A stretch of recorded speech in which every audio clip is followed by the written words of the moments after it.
gotten here yet. Fortune smiles on me today.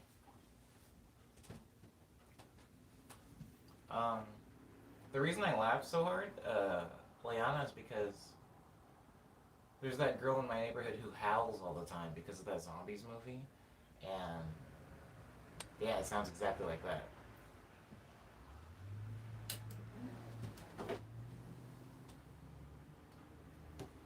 Like what you typed, not like what I typed.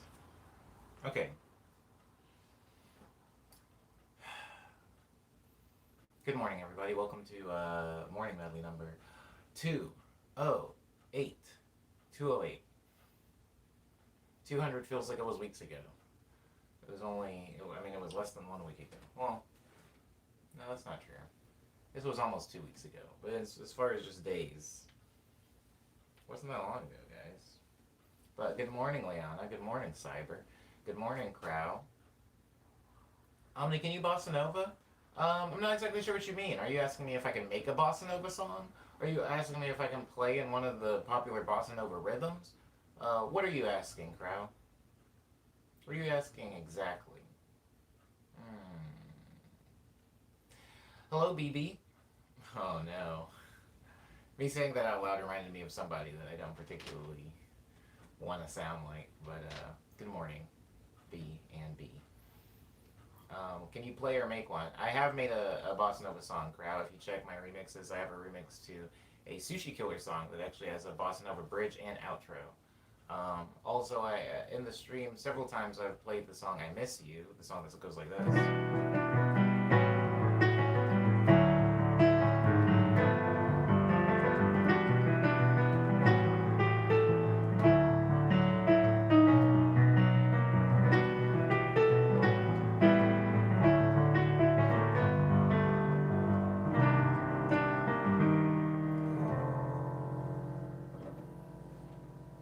And so sometimes when I play it in the stream, if I'm using the Rhodes piano preset, Crow, I don't really like how muddy the Rhodes piano preset. It sounds with a lot of sustain when I'm switching chords a lot.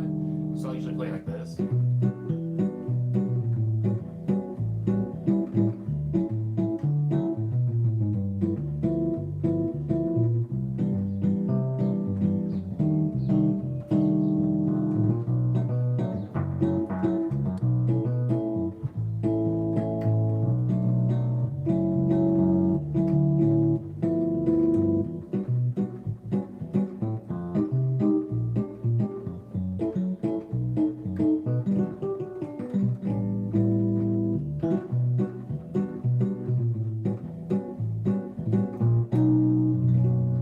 So yeah, I'll play with like a bossa nova rhythm, but I hope that answers your question, Crow. Good morning, Lindsay. Leon says your shirt reminds me of Rolling Girl X Katamari animation my friend made. I'm not familiar with this. What is Rolling Girl? Why does that sound familiar though? Rolling Girl.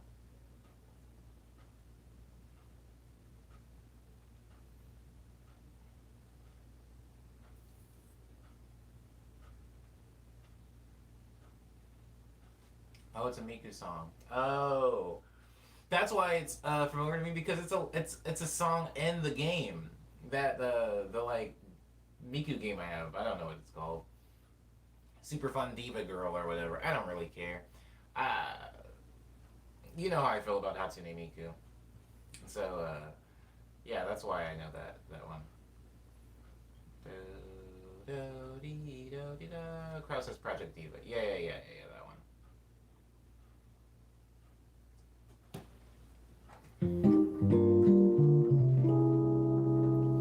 I don't actually like Hatsune Miku.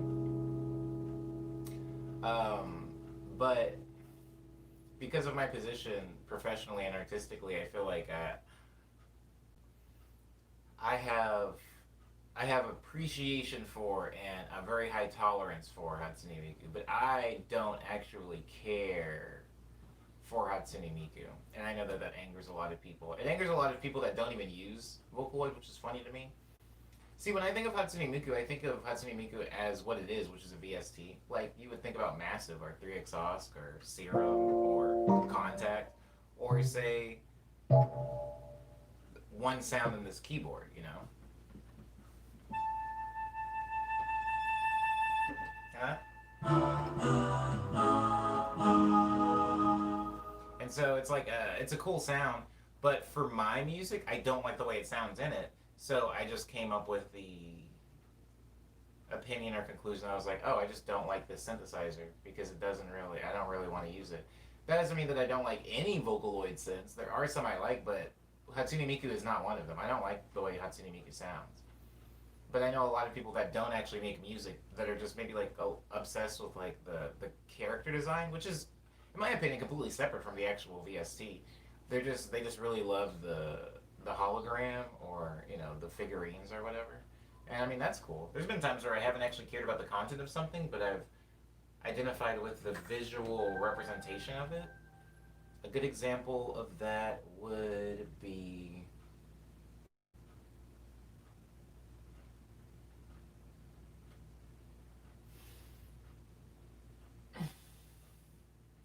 wow. Do I do that?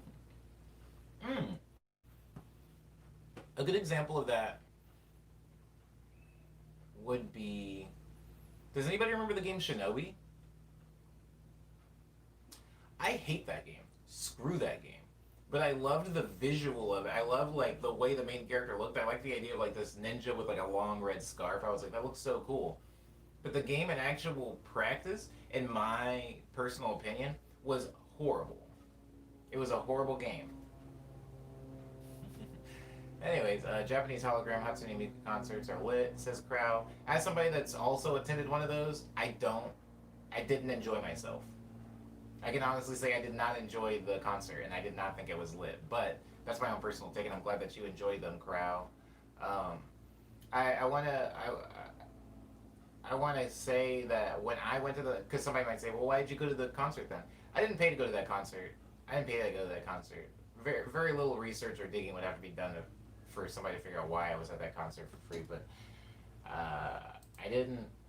I didn't get it. But I'm glad that I went because it was enlightening. I will say that. Seeing that many people like crying, freaking out, trying to like rush the stage to, I don't know. I actually don't know what they were trying to rush the stage for, to like put their hand through Hatsune Miku's hologram. I don't know why they were trying to get to the stage. But seeing that many people, like grown adults, react that way was enlightening and educational to me. Just because I was like, okay, like you can you can identify with anything. It doesn't have to be a real person. It doesn't even have to be a physical object. It could be an animation, and you could be like, I'm a fan of this thing, this animation. I want to be close to it. I want to be associated with it. And that was something that maybe I hadn't fully realized, or at least seen like firsthand before that happened. You know. Hmm. This says, "Don't look at the Japanese businessman behind the kawaii curtain." I like this comment. Leon says, "I initially hated her, but I grew to love her." See, that's weird. It's a synthesizer. I don't know. It's a synthesizer. But moving on. Ava says, "I got big into Vocaloids as a teen, but I don't know if it worked for your style, Omni. Vocaloid is a very harsh vibe."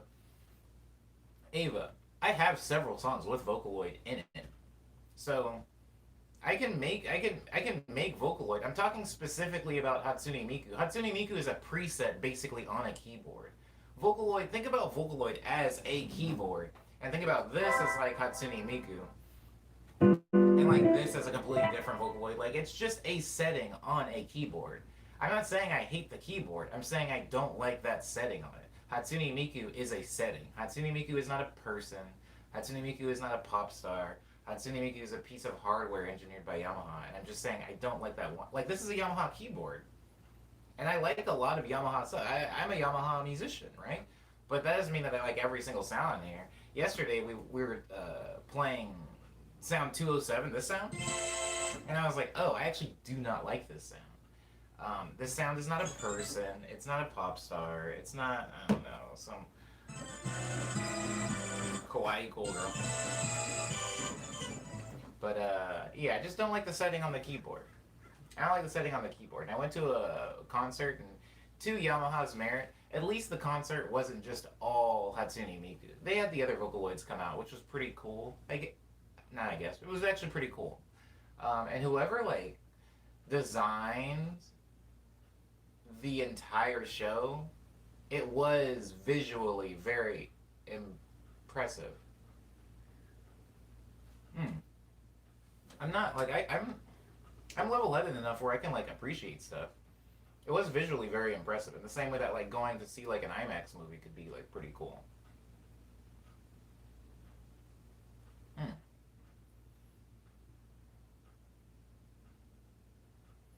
Um. Bum bum bum bum bum bum. Omni, why do you say my name like that? Hmm. That's just the way I read it. Do you want me to say crow or crow? I don't want to offend you. How do you want me to say it? BB says I'm not a big fan of Miku either, but I like other Vocaloids. See, me and BB are the same. So your keyboard is Miku's cousin. No, Diz. Miku is not a keyboard.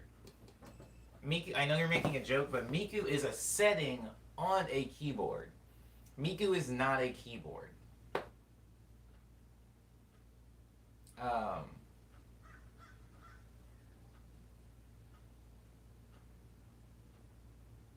oh, not Korra? Korra? Oh my goodness.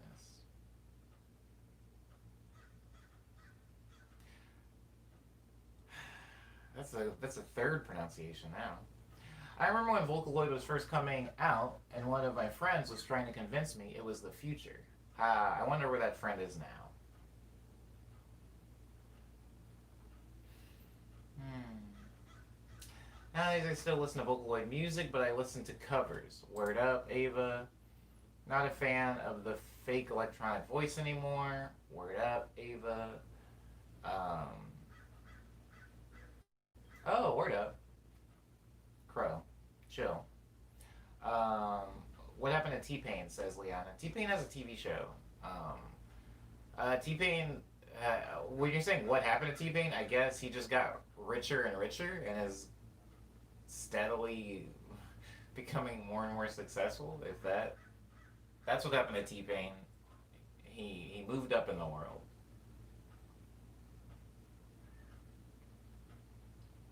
Mm, mm, mm, mm. T Pain really crushed it. That guy like that guy like blazed. That guy was wild. That guy's wild. I've never seen that man speak, says BB. Wow, really? You've never seen T Pain speak? I would say that T Pain might be one of the loudest like people from, yeah, like from like R&B. T Pain might be one of the most outward like loud, always posting like videos online. Literally has had a TV show where he just goes around and talks to entrepreneurs. He was like on Wild 'N Out several times. He did that whole like cosplay thing as the new character from Tekken and was like getting interviewed a bunch. He's at E3 like every year. He's at Comic Con like every year.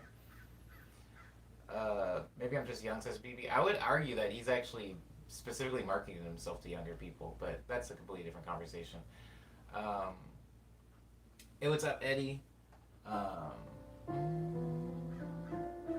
T Pain seems alright. T Pain's crushing it. T Pain's dope as heck. T Pain is an example of a very very smart businessman and also a really good songwriter.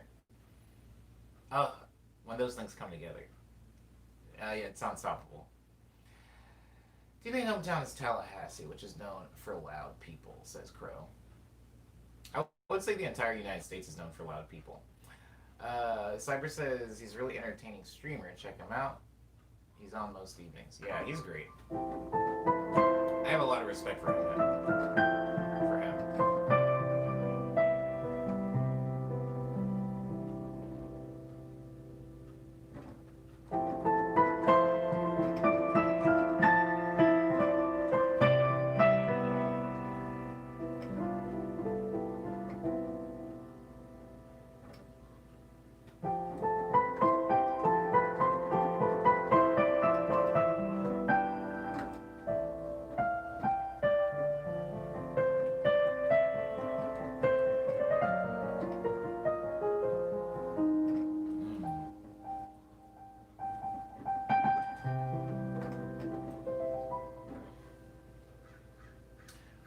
Eddie says he's a big part of my younger years. Super talented.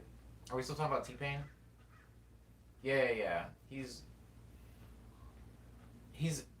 It's just it's the thing is like the music business, right? It's like there's so many dope, talented people, right? And then there's a lot of very, very good business people. And I feel like every now and then you find somebody that's really, really dope at both. Like 50 Cent is a really good example of somebody who's really, really good at music, but also very, very good at business. Uh, Jay Z would be another example of somebody really good at music, really good at business. Um, I need three. I need a third example. Pharrell. Pharrell's another example of somebody who's really good at music and also extremely good at business.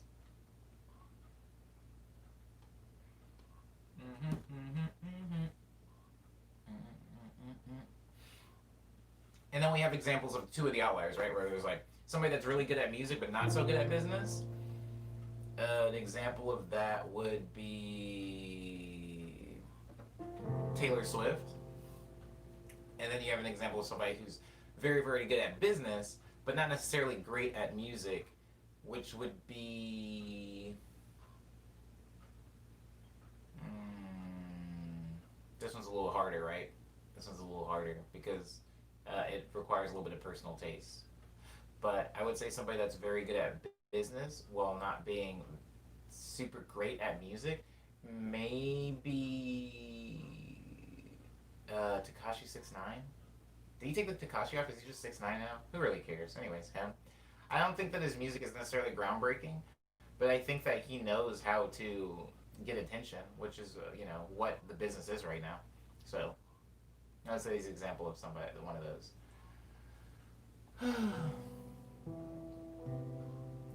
That Pharrell song that just came out ain't it, and I'm a huge fan, says Eddie. I have a lot of hate in my heart for Taylor Swift for no reason. I'm chill on Taylor Swift. I kind of just do not care. But I haven't heard the new Pharrell song, so I'm sorry if it's not it. I haven't heard it. But I would say that Pharrell's track record is like, you know, Pharrell can release like 4 whole albums that are absolute garbage in the next 10 years, and still it wouldn't like tip the scales against him. Like that man has way too much. He's like, to me, Pharrell is like, even though a lot of people compare them to kind of like a Jedi Knight and Padawan, he's like a Timberland in my eyes, where he's just done too many good things at this point.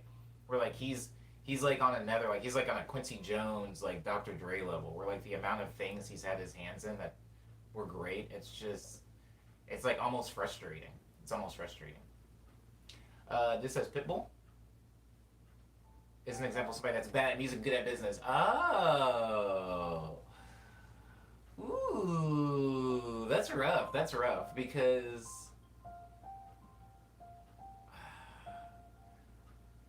wow, why is that hard for me to say? Why is it hard for me to say that Pitbull's not good at music? Because I think that Pitbull's really, really good at making one type of song, like one type of music that is very like successful. Maybe I would say he's not versatile, or at least hasn't shown us versatility. But I don't think his music's bad. I don't think his music's bad. But then I guess somebody could use that same exact counter argument with me on 6ix9ine. Maybe it's too much personal taste coming in there, but I don't have a distaste for Pitbull. Eddie says, yeah, cemented forever, kind of like Snoop Dogg. Yeah, Snoop Dogg's legacy is just cemented, so he can really do whatever he wants for the rest of his life, and he's always going to be like, one of the. He's like on the hip hop Mount Rushmore.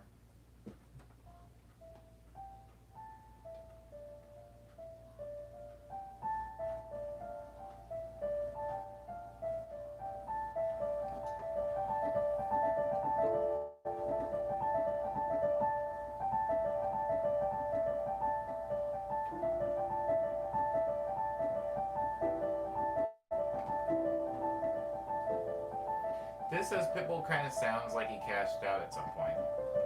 Maybe. I haven't really been keeping tabs on where Pitbull is professionally.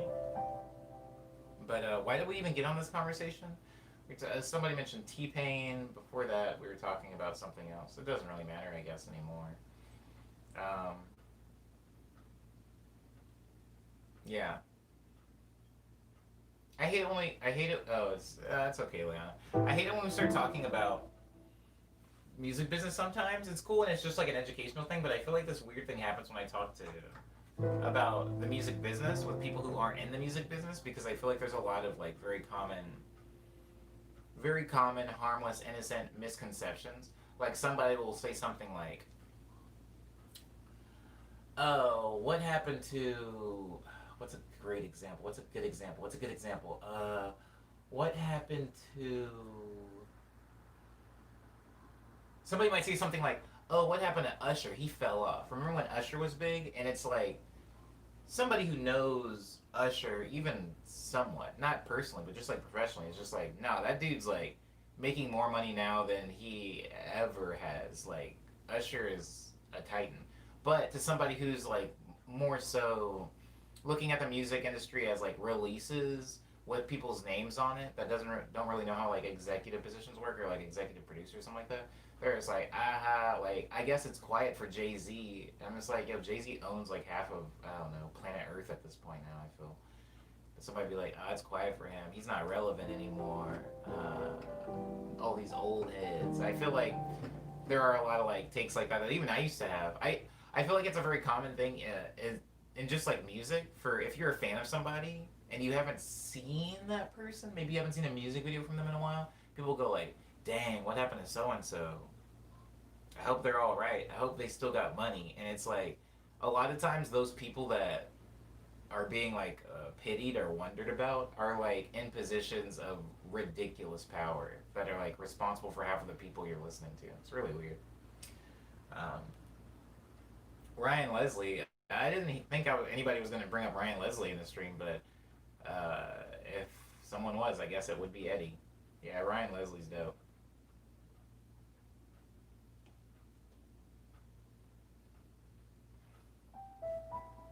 Hmm. What happened to Hatsune Miku? Hmm. That's how we got in this conversation because I was talking about how I didn't particularly care for Hatsune Miku. Yeah, Hatsune Miku is an extremely smart business move, and we've all talked. We've all like we're privy to my business savvy now, but Hatsune Miku is a very smart business move. Arguably one of like the best things Yamaha has ever done for their own company to make more money. It all started with my shirt. Ah, so it's my fault, Liana. Yeah. I think very smart move on Yamaha's part because it's like yeah that money goes like a lot of that money just goes to Yamaha. Like you're like I love Hatsune Miku and you go to a Hatsune Miku show, like a concert, to watch the like hey what's up Dar? You go there to watch the like hologram dance and it's like Yamaha's Yamaha's getting that money, you know. You're listening to I bought the freaking Hatsune Miku Diva whatever I don't know Diva Ocelot whatever. I bought that game. Like that's Yamaha money now, baby. It's Yamaha's fault they started this conversation. Word up. I love Yamaha. I'm one of Yamaha's babies, but yeah, I just don't particularly care for Hatsune Miku. Diva Ocelot. I thought Cyber might like that one. I don't think anybody else in the stream might have even like got that. Decoy Octopus. What? No, Hatsune Miku is getting that money, says Dar. That's true. My bad. Hatsune Miku is getting that money.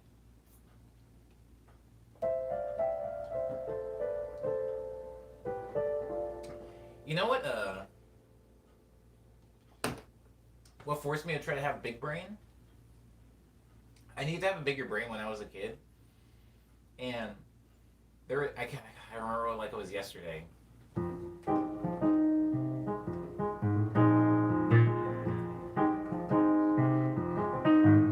There was this girl named Jessica Walker in the school.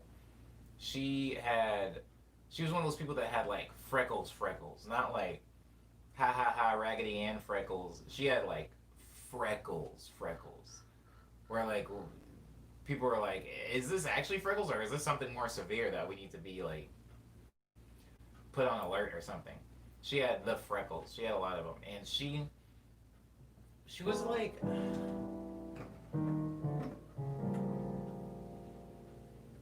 I don't know what you would call her. I mean, I guess preppy, I guess, but that's rough. Anyways, she's not the point of the story. There's another girl named Gretchen Polo, who I liked a lot. Who I'm just realizing, wow, what a name. She was she was so cool. Anyways, she dressed in Hot Topic stuff because I mean, I assume people are still doing that. Are there still like schoolgirls dressing like exclusively in Hot Topic clothes? Ooh boy, you look like a girl named Gretchen. Says Eddie. Gretchen was slightly taller than me. She was half Mexican, half Puerto Rican. I don't know where. I don't know. I don't know. I don't know why the name Gretchen. I don't know how Polo fits into that. I'm not gonna dig too much into it, but she was dope, and she was very very mean. She was very very mean, even to me. She would hit me a lot, which was like, I don't know. I guess not enough to make me stop liking her. But anyways, I remember so vividly. I was standing at the where the buses drop people off because I would usually wait for Gretchen to get off the bus and I would try to give her a high five and she would like punch me or something. But Jessica Walker was still on the bus. And I remember Jessica Walker leaning her head out the window and she was like said I don't remember exactly what she said, but it was something along the lines of like, like that's why all your clothes come from Hot Topic, or like, yeah, you shop at Hot Topic, like all your stuff comes from Hot Topic. And I remember Gretchen saying, Hot Topic and the Gap are owned by the same place. They're like the same company. They're the same thing. And Jessica Walker said, no, they're not. Like the Gap sells good clothes. Like I go to the Gap. And Gretchen was like, yeah, they're the same thing. They're owned by the same company. And I remember thinking, that can't be true. I've seen both. Hot Topic sells like cool stuff, like anime stuff and Kingdom Hearts stuff. Uh, Gretchen's a little out of pocket on this one. I remember like thinking that, being like, "That's the stupidest thing I've ever heard." Still love you, Gretchen, but you're an idiot. I might be with Jessica on this one. I might be with Freckleface. And Gretchen was right. And I think ever since I found out that Gretchen was right, it forced me to like, I just like don't trust anything anymore. Anytime a company says a thing, anytime I see like a Hatsune Miku somewhere, or anytime somebody's like, oh, like donate money, it's going to this, or when somebody is like, we feel really bad for our underprivileged workers, so we're putting together this thing to help them. I just don't trust anybody with anything. I constantly think I'm being lied to and marketed to. And 90% of the time, I'm right. I feel like it's a lot of marketing. Anyways, Gretchen was really smart, and I don't know where she is, but oh. Anyways, Lindsay says that was an awakening in your perpetual doubt. Yeah, probably. Um, this is the worst radicalization story. That's dope. Yeah, I don't think I was radicalized. I just became. I think I just stopped trusting. If that's radicalization, then that's radicalization. But I didn't know marketing existed really, before then. I thought that things just were the way they were. I thought that this commercial was interesting to me because I personally found it interesting, not because the commercial was marketed towards boys between the ages of like 8 and 13. I thought that I was like making choices in my life. I didn't know that I was being given tailored and curated options, you know. The whole world went from being like a Sam Goody to my like Spotify, Discover Weekly. I was only seeing does anybody get that reference? Does anybody know what Sam Goody is? Somebody in the stream does, probably Cyber, but somebody knows what that is. Eddie says, did you end up with Big Gretchen though? What is she up to these days? I didn't end up with Gretchen. Gretchen was so cool. Of course I didn't end up with Gretchen. What are you talking about? What the heck? No, she hated me. She absolutely hated me. All she would do is beat me up. I mean, not like actually, but I mean, she would hit me a lot. She would hit. You know,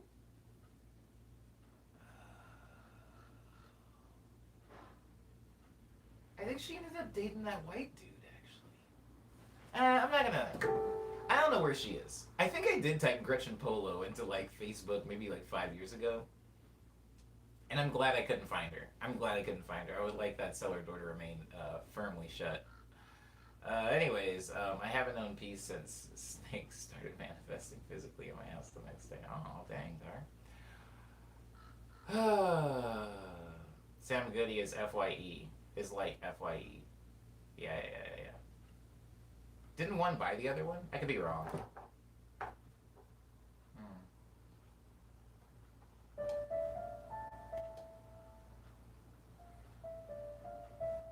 I never know, bro. You might have been a player. You know, smooth talker. Smooth talker, no. No. Me at that age, Eddie, I was exactly like I am now. The only difference is my hair was shorter. I did not know anything about music or how to create it. And I would get in a lot of fights. I was like maybe scrappier and slightly angrier. But I would not say that I was smooth. I was like most young humans. I was uncomfortable all the time, and um,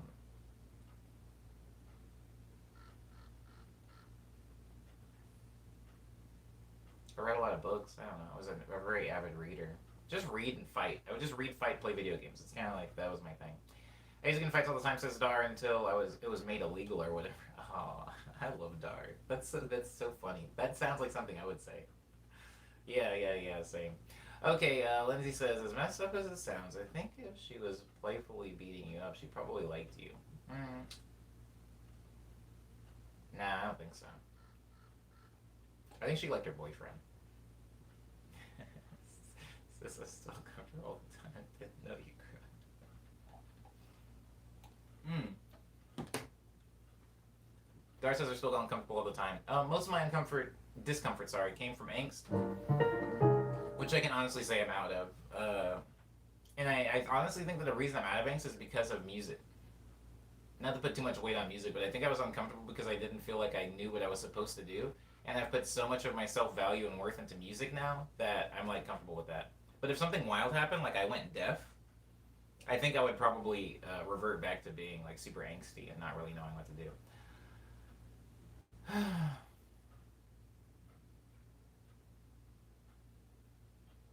No, it's okay, Lindsay. I mean, I guess you can have a boyfriend and also like somebody else. Uh, I better start playing some piano.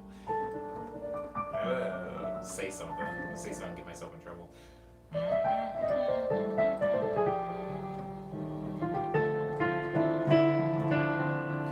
the whole kind of always angry to be honest, says Eddie.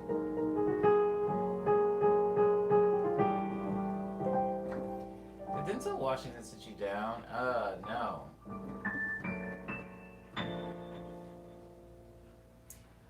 Uh, no, that would have been pretty dramatic though. Leon.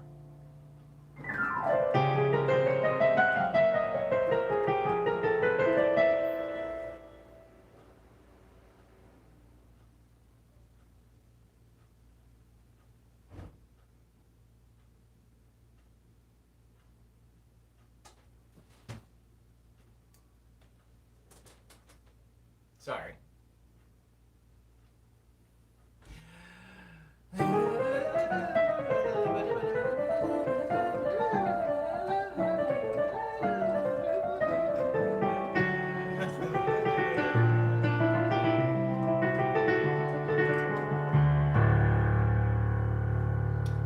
um, Sorry, it's street sweeping day, so there's no cars parked on the street, and it's usually really clean like view. But now there's a cop just sitting at in the cul-de-sac in his like SUV, and then there's another cop now, and so you know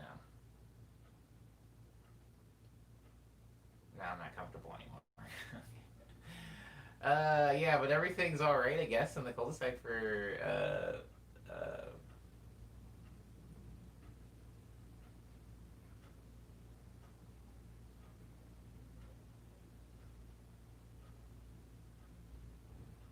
sorry guys, I don't wanna ruin the stream for anybody.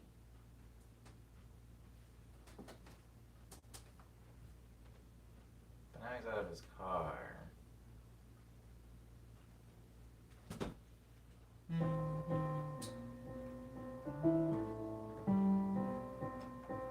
Yo.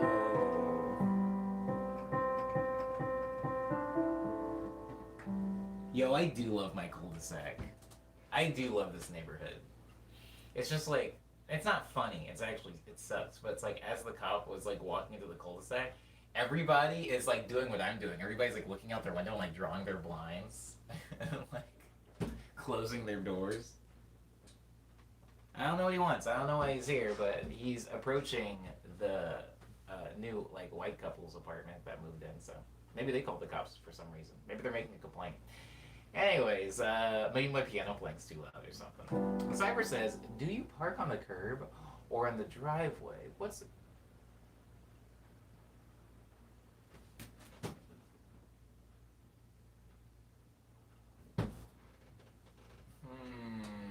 Sorry. Anyways, Cyber, I'm so sorry. That was very rude. Cyber says, "Do you park on the curb or in the driveway? What's the difference?" You said, "Oh, what's the difference?" You said that you have to move your car before. Okay, so Cyber, in my cul-de-sac, there is a weird, like, I almost want to call it a crawl space behind the buildings because it's very, very narrow. Like, I've gotten really good at driving into it because I've lived here for several years. But it is like when I drive through it, there's like this much space on one of my rearview mirrors and maybe this much space on the other one. Like it's very, very tight. But I can park my car back there instead of being on the street. I never really park on the street. Whenever I do, I get a ticket. So I don't park on the street. But what was I saying? I don't park on the street. I park in the back. Well, this apartment only comes with 2 parking spaces, but I mean, sorry, this apartment only comes with 1 parking space, but by chance, literally none of my roommates, besides my very first roommate, has ever had a car. All of my roommates have never had a car, so I always just get the parking space to myself, which is kind of cool. Um, my family got a car towed in Philadelphia. It was so annoying. Yeah, that can be a headache for sure.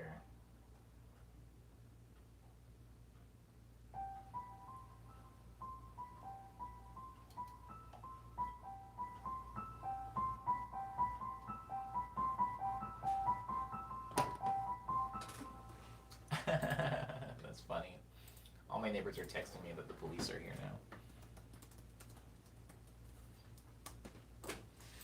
Okay, I should probably start the medley.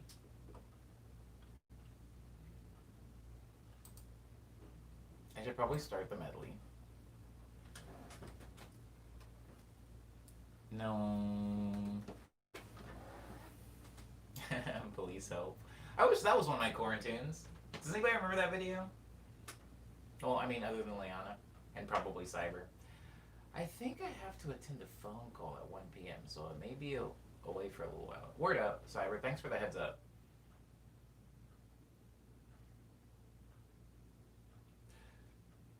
This song doesn't have a name, but I really want to turn it into something so bad.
Cops might call it suspicious activity or otherwise get weird about it. It's talking about chilling on the Medley. I'm fine. It's whatever. Uh, it's whatever. Although I do appreciate the concern for me. Disconcerned about my piano playing, attracting cops, and dark concerned about the police walking through my front door because it's unlocked. But unfortunately, I mean, we're all brown here. If this cop particularly wants to kill me, guys, me turning my piano off and locking my front door is not going to stop that. So, welcome to America, baby. But this song is oh, I want to say like a ghost track. It attracted laughter when I referred to it as a ghost track in the last one, but I don't want to call it a witchy thing, and it sounds like to me like somber spooky. And in all of like my morning medley arrangements, I have a lot of like jazzy or classical things, but really, witchy song is the only song that sounds that like that sound. It's the only song that has that sound. And then I had this other one, the like Doomsday or Judgment or whatever that song was called, that I never play in morning medleys much anymore. Just kind of annoying. Snooping around seeing a horror film. And I don't want it to become too lighthearted and pretty, but there are definitely some like more like context is so funny. Context is everything.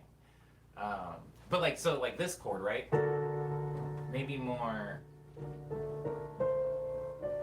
somber, sad, leaning towards spooky. This stays in the same mode, but then going into this chord. That isn't really, that sounds almost pretty and like hopeful, but then going to here.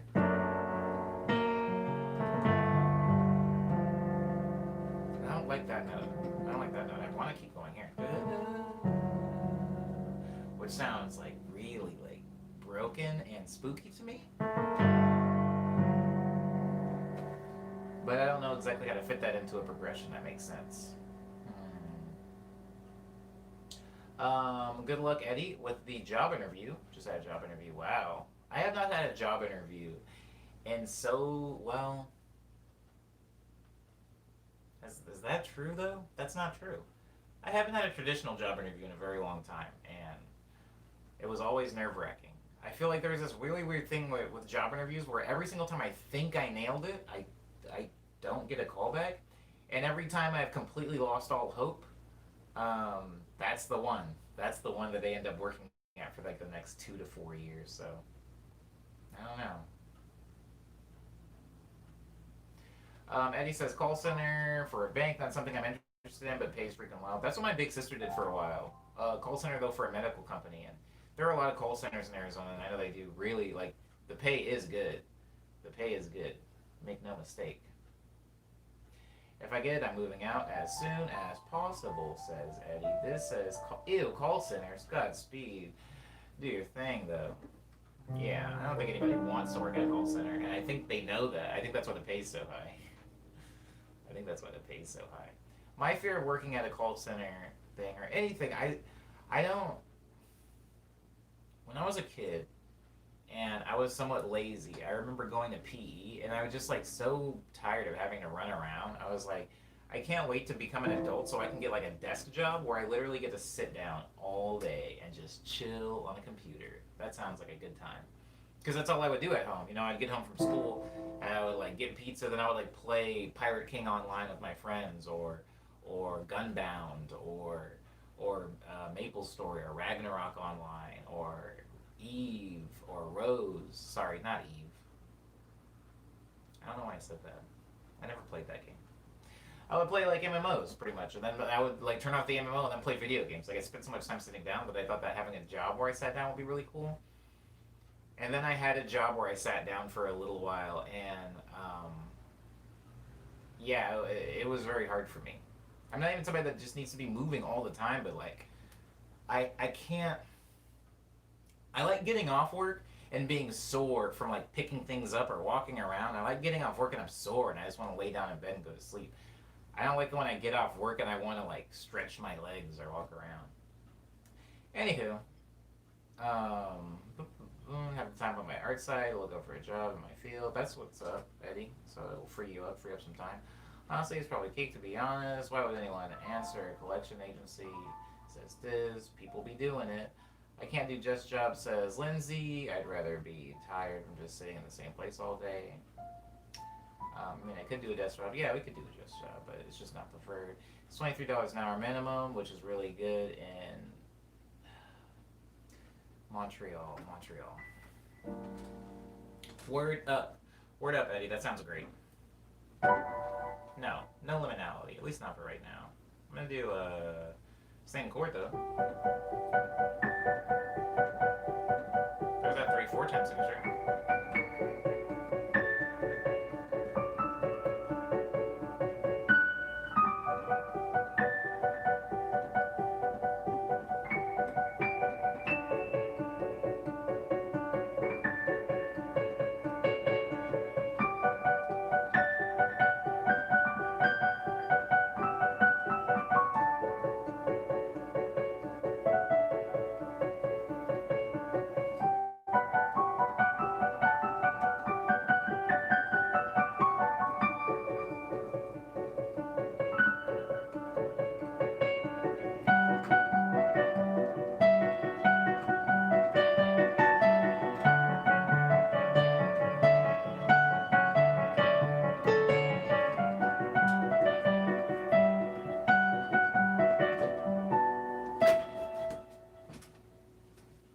I have like problems.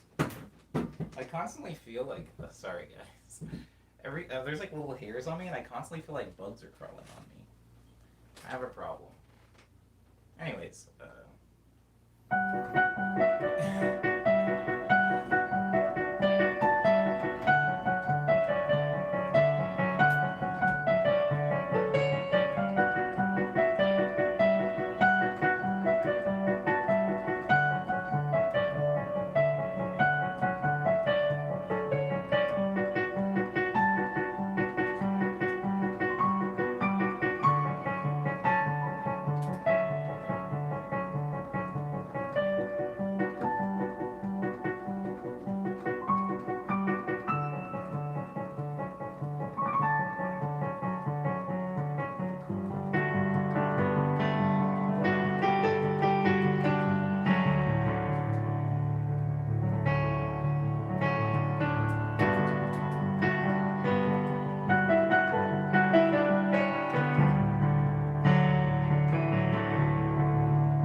Yeah, basically Bacon Boy. No changes, no changes.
to clean my house. I'm doing like a deep cleaning day today. I'm excited. I kind of like cleaning. I don't really like going it's hot like this in the home. Um, I don't really want to sweat while cleaning, but cleaning can be nice. Put on a nice podcast, get down in the nitty gritty.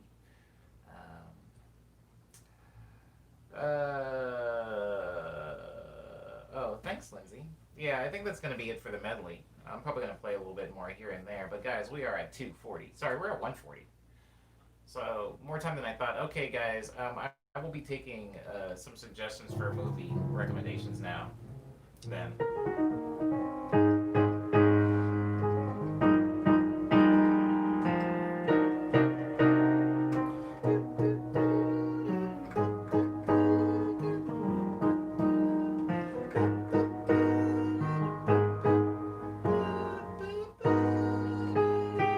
How do I get there? No. No. What is that chord? That's not it either.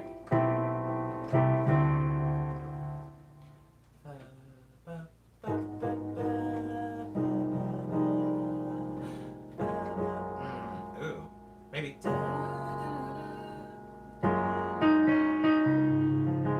Oh, maybe.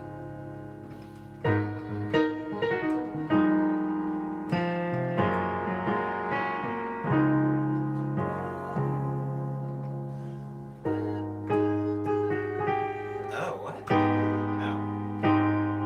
Yes.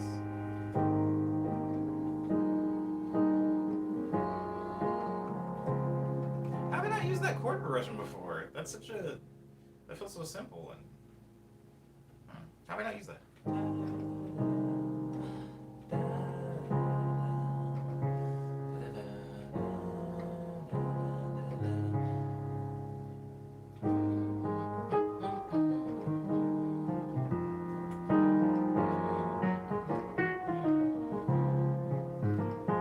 And then I maybe switch it up where it's like.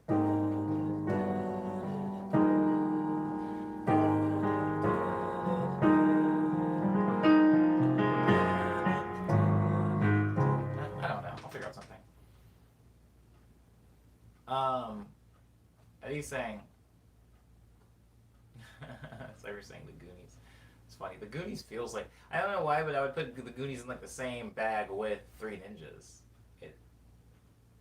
No insult to either movie. No insult intended to either movie at all.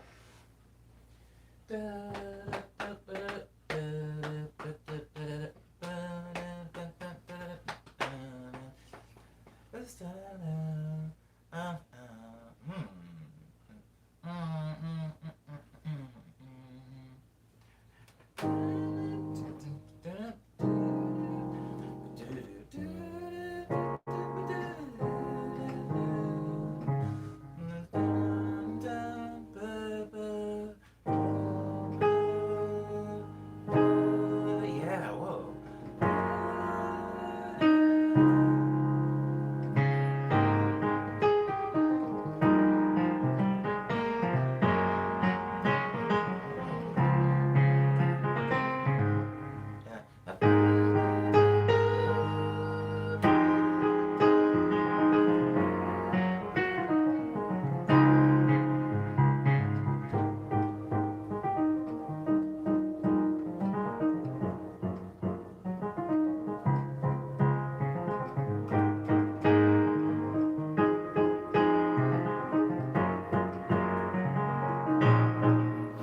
Ooh. Oh, sorry. Okay, so the Goonies is a suggestion. I turned on the TV Monday and the Goonies was on, says Liana. Breakfast Club. I just watched the episode of Degrassi where they do a parody of the Breakfast Club. So that's fresh in my brain. Sabra also says Commando, which I have not seen before. Brewster's Millions. Wow. Eddie says Perfect Blue. The anime?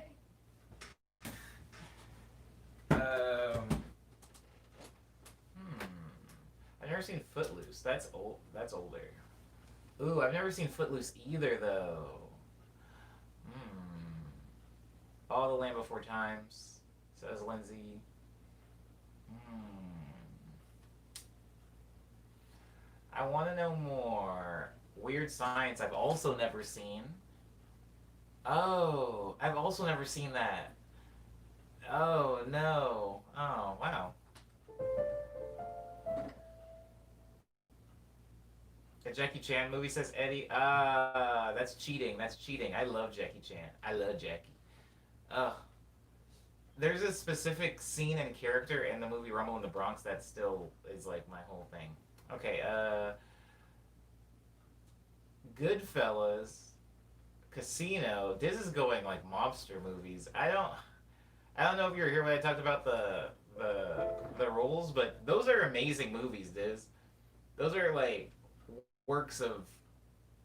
I mean, I guess this is more my opinion showing, but those are works of art. I love those things.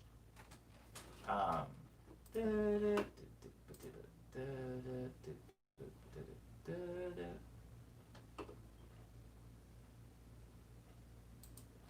okay, hold on.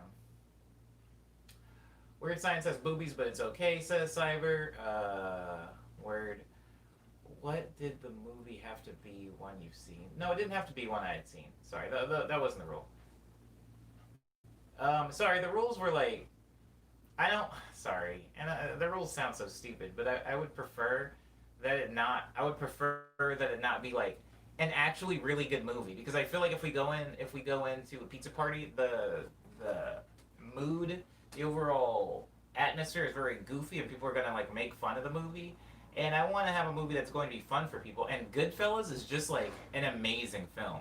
That's not even just me like pouring a lot of my uh, opinion into it. It's like it's just a good Goodfellas Casino. Like we're talking like mobster films and stuff like that. Like those are like the big ones. Like I don't want to really want to watch like The Departed in. I don't want to watch like a Martin Scorsese film in The Pizza Party. And it doesn't mean I don't like those movies. In fact, I like those movies a lot. It's just, you know, yeah. I'll try to be. I also one of the main reasons that I pick. I mean, I know that you guys are picking it, so or at least suggesting these things. So you're suggesting things that you like. But I'm trying to come up with something that's so watered down and vanilla. Like I don't want it to be like really violent, or maybe somebody like has a rough time watching like people be drowned. This is like a very strange personal thing. But I dated somebody for a pretty long time who just can't watch people be drowned. She had like a whole drowning thing that she was like I can't do that. I can't watch people be tortured. I can't watch somebody drowning. And I put on Super Cop or something like that. It's a Jackie Chan film, and there is a scene where uh, a mob boss does drown one of his like underperforming henchmen, and she couldn't enjoy any of the rest of the movie after that. And I felt horrible. I felt like a monster because I was like, dang, should have like vetted this. Now she feels like I've suggested her to this like it's targeted or something. I just want to do movies that maybe like if they're gonna have something that's like gonna upset anybody, I don't want somebody to come in from the pizza party and within reason. Maybe somebody just doesn't like gore, so we don't do gore. Maybe somebody doesn't like overt violence, like Three Ninjas, or even something where it's like, oh, Die Hard level, like shoot, shoot, shoot. I guess that's okay. Um, yeah, I don't know. Total Recall has three boobs, but it's okay. Yeah, Total Recall's kind of fun. We should watch Total Recall, says Obi. Oh, that was Umbe's suggestion. I've never seen Ghost. We can't do Ghost, Lindsay. We can't do Ghost because I did it. This is saying Ricky Bobby, Step Brothers, the like. Yeah, also the rules where it needs to be old. It has to be between 1985 and 2000. Now I can wiggle on that. There just is a specific quality of like late 80s to the 90s movies that is like I kind of like movies that are in there for the pizza party. But if you come up with something that was before 1985 or like in the early 2000s and it still kind of fits, I'm down. Jumanji would also be good. Wow, I wasn't expecting there to be this many that were good. Oh, Jumanji's a really good one. Liana recommended one that was good that I've already forgotten somehow. Um, Neverending Stories. Neverending Stories okay for the stream. That's okay. That is in there. I don't know why I don't want to see Neverending Story, but that is a very good movie. Eddie, that is a very good movie. Jumanji might be fun. The old one, yeah, definitely not the new one. Who doesn't love Robin Williams? R.I.P. She said Weird Science. Yeah. Weird Science is good. I'm going to make a list and I'm going to check it twice. Says Cyber. Okay. Goodfellas, while great, probably won't hit the right fill. Yeah, Cyber gets it. I love that movie, by the way. Goodfellas is an amazing film. Freaking, okay, I didn't know Footloose was disqualified because of that. Footloose is definitely not disqualified because of that, because I've never seen Footloose, and I actually really want to see Footloose. Um, very badly. I mean, I recommended Break-In a while back, and Break-In is in that same, like... Anywho, Liar Liar, says Eddie.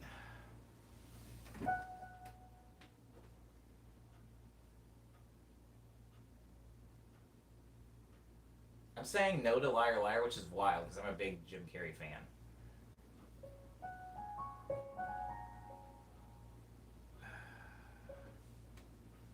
Umbe says Groundhog's Day. Ugh, I could watch that a billion times. I love you, Umbe, for that one. That movie's come up in the stream a lot. Ferris Bueller's Day Off is a very, very good one. Bill and Ted says Cyber might be fun. I've actually never seen Bill and Ted, so that actually might be fun. Groundhog's Day is also too good. Groundhog's Day is like a very, very, very good movie. Somehow it's okay because it's a comedy, so I'd be down to see it because it's like laughable. I love that movie. I love Groundhog's Day. That's actually like in my like if somebody said, "Omni, name like 10 good movies," I think that Groundhog's Day probably would come up. I think. Truman Show, is that too serious? Truman Show, yeah. Truman Show, I would rather watch Groundhog Day than Truman Show. Truman Show is a freaking work of genius. This is funny. But yeah, freaking Groundhog's Day is good. Groundhog's Day is up there. I haven't seen Groundhog's Day recent enough too that like I'll know it line for line. So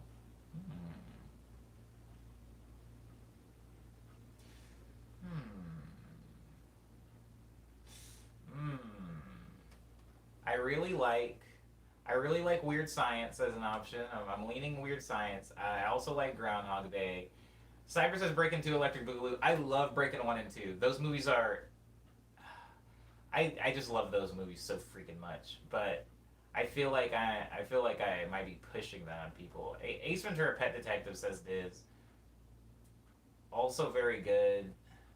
The thing that kind of sucks about the Ace Ventura movies is both of them contain... I'm not gonna say, but like those movies would be hard at... Those movies would be kind of hard at both of them at particular points. The second one more so than the first one. Second one more so than the first one, yeah. I think. Am I remembering them in the wrong order? Which one is the one where it's the Miami Dolphins? That's the one that's going to be kind of hard.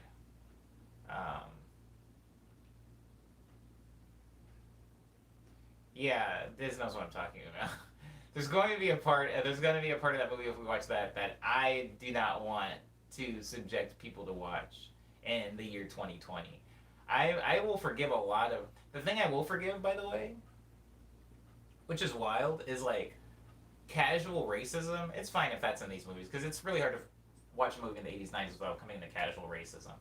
But there some or like casual intolerance, I should say, if I'm opening it up wider. But like some things are a little there is one huge plot driven joke in particular that only really lasts maybe 20 seconds, but it's going to be a really rough, tough seconds for some people in the stream. Ooh, Dumb and Dumber I would actually be down for. Uh-oh. Now that's a good that's a Jim Carrey movie that goes well with time. Dumb and Dumber and Mask, I think they age fine. Some things don't age well, says Diz. Yeah, some things don't age well. And I know that. I think that we're taking into consideration, like, no matter what movie we pick, there's going to be some stuff. I mean, we watched Three Ninjas, and there was stuff in that was kind of like, oh, this sucks. But I think here's the thing. I think certain jokes and certain, like, script or dialogue choices are, like, kind of okay in retrospect. Like, I can look at it and be like, oh, that was a thing. If it's, like, something that's in passing, but if it's, like, a plot point, like I'm okay with somebody like making a racist joke or a sexist joke in like a 90s film, But if the story hinges on that joke, then for some reason it feels more egregious. And maybe that's just me. Maybe that's like my personal thing. I'm not trying to project that onto anybody else, but like sometimes it's rough. Uh, like if there's like a fat like a joke about like somebody being fat in a movie, I kind of don't care, especially if it's like from the '90s or whatever. But if it's a movie like Shallow Hal, where like a lot of the movie is hinging on like homegirl in like a fat suit just like being a joke, it's a little hard. And I love Jack Black, and I love crap. I can't think of her name right now. Charlize Theron. That's not Charlize Theron. Sorry, it's Pepper Potts. Who's Pepper Potts' actor? Gwendolyn something maybe. You guys know who I'm talking about. I'm just googling, and the movie Mystic Pizza seems a bit on the nose. Oh, I've never seen Mystic Pizza. Napoleon Dynamite says Isadora. I don't know why I don't want to watch that. What about Happy Gilmore? Is that something that would fall into the O category? I would say any Adam Sandler film falls into the oh category. I think Adam Sandler is really good at making like offensive dated jokes. I think that's his thing. I think yeah, I think anything that's had Adam Sandler's face on it might be like a minefield. What about Blade? Blade could be fun. I do like Wesley Snipes. Mm. One who sells candles who smells like Blade is pretty bloody. Blade is pretty bloody, but it's funny. Why is Lindsay just saying, oh, Wesley Snipes? Why? Is that a punchline? Gwyneth Paltrow! Thank you, Eddie. I said Gwendolyn, my bad. Gwyneth Paltrow is her name. Okay. Wow. Why is this so much harder than... I think this is harder than the first one, because the first one I just, like, picked what Liana said.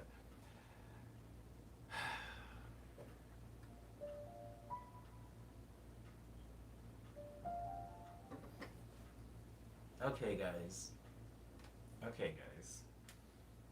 I like Groundhog Day.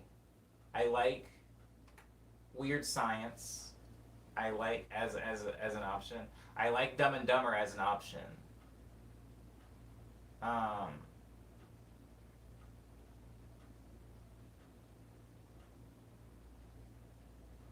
this is good though. This is good. I mean, you guys are just throwing them out. I like some of these, and granted, like these are gonna happen semi often, so it's not like something that we don't watch now that I like. We could always watch in a future pizza party. Word up, Cyber. Yeah, then I can just eliminate them there. Then I'll make up my mind by tomorrow, or I'll make up my mind, or we'll do a poll. Like we'll do an actual vote. No, that's democracy, baby. We'll do it. I'll narrow it down out of the entire list. I'll narrow it down to. I'm gonna do two, guys. I know that seems super limited, but I'm gonna narrow it down to two. That Oingo Boingo song is low key a bop. I forgot about Oingo Boingo.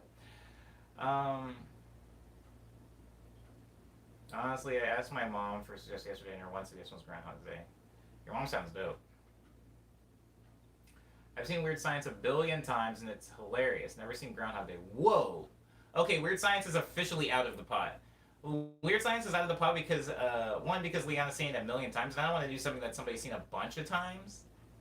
Because maybe they might not enjoy it. I haven't seen Groundhog a bunch of times. I've actually only seen Groundhog, like, realistically, conservatively, twice. I've seen bits and pieces of it several times, but I've actually seen it from beginning to end, like, 2 times. And they were both over, I want to say over 10 years ago. Both viewings. It just left a really big impression on me. So, Groundhogs might be a front runner then. If we can come up with another, like, I'm leaning Groundhog's Day or Dumb and Dumber. Oh, I love Groundhog's Day is actually the only reason I'm a fan of oh, I can't think of his name now. But you guys, not Dan. I'm thinking Dan Aykroyd because of his Ghostbuster. What's his name? Billy something? Ben? Bill? Bill Murray. Thanks, Diz.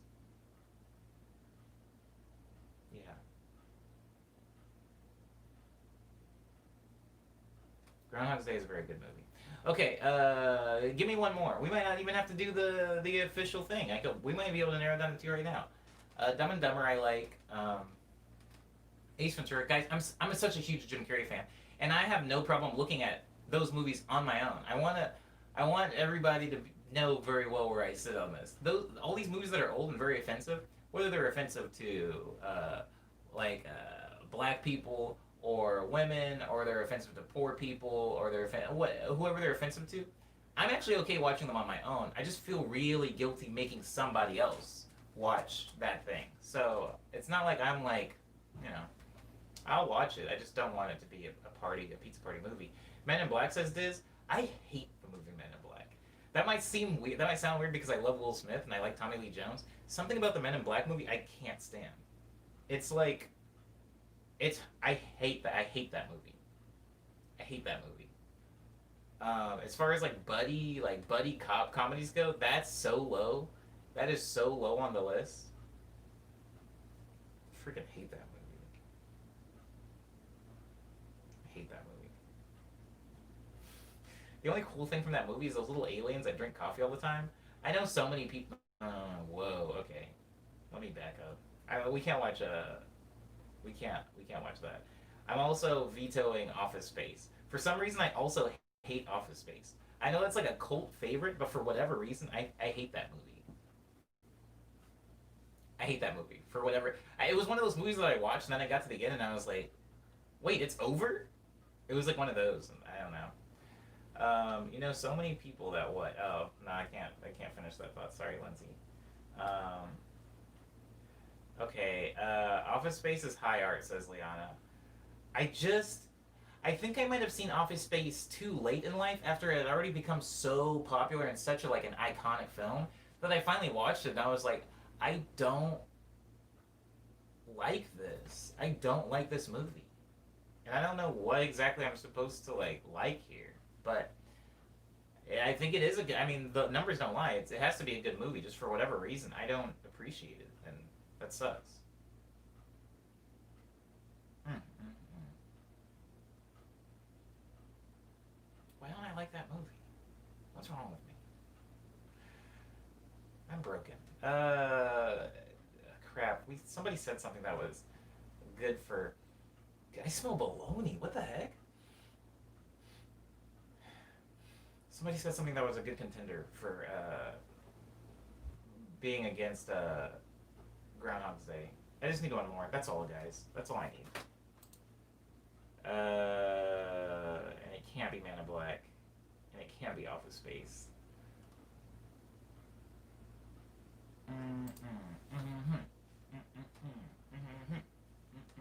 But I feel like if we have a vote right now, everybody's just going to vote Groundhog Day no matter what the other movie is because we talked about Groundhog Day so much.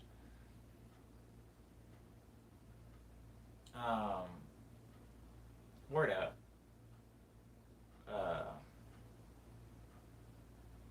Word up. Word up, Cyber. I smell baloney, baby. This is weird.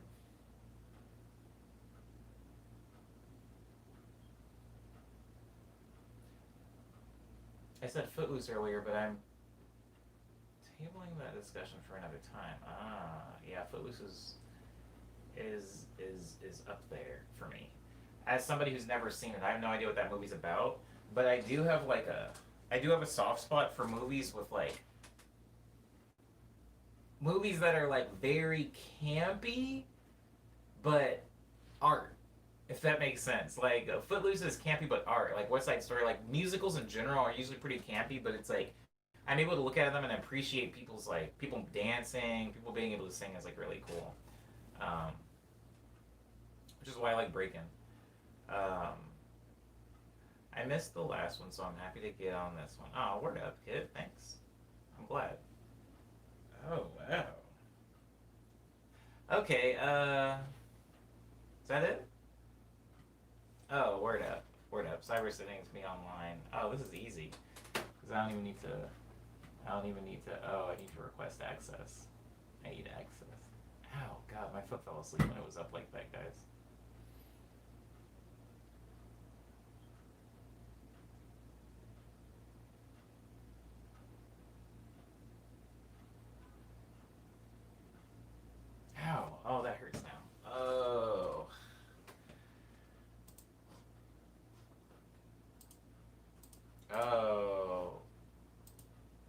access is denied. I'm joking. Okay. I don't know what Commando is. Is it anything like Delta Force Cyber? Oh, I can just. Can I like? Can I delete things? No. Are you still adding things? Actually, while this is happening. Okay. Okay. Okay. Okay. Uh, I'm. Ow, God, my foot. Okay. Oh, Labyrinth? Did somebody really say Labyrinth? I'm gonna say.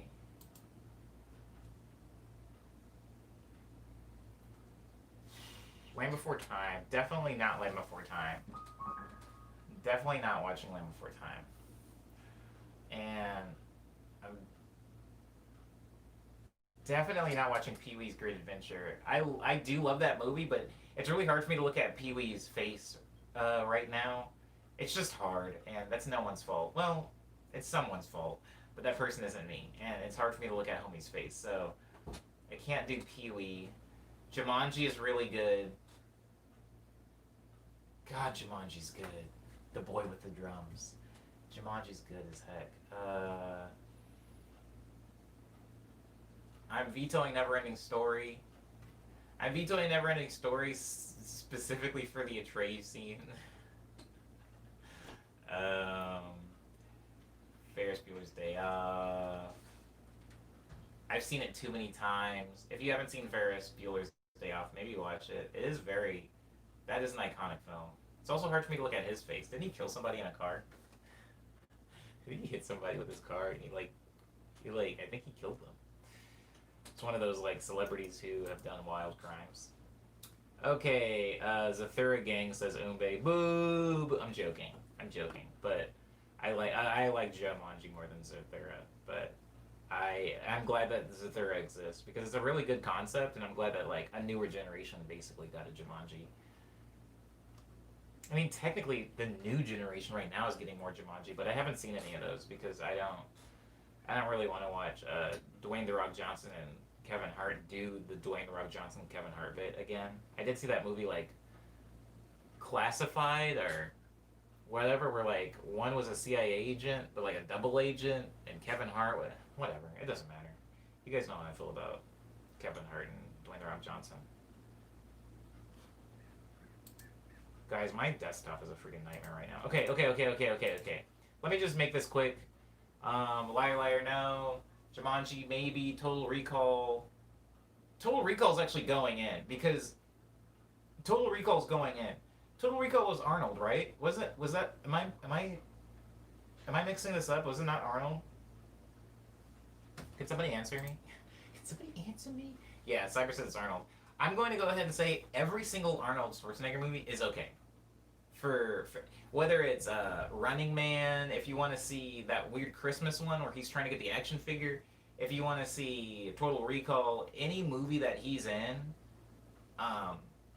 we can watch, including Terminator. I'll watch pretty much anything with him in it because he's just, unfortunately for him, his acting style is always funny to me, and not because it's supposed to be. He's just, he's just freaking, he's Arnold, so I'll watch anything with him in it. Cyber says Commando is peak one-liner action movie. I would love Terminator someday. I would also love Terminator someday. I would love Terminator someday.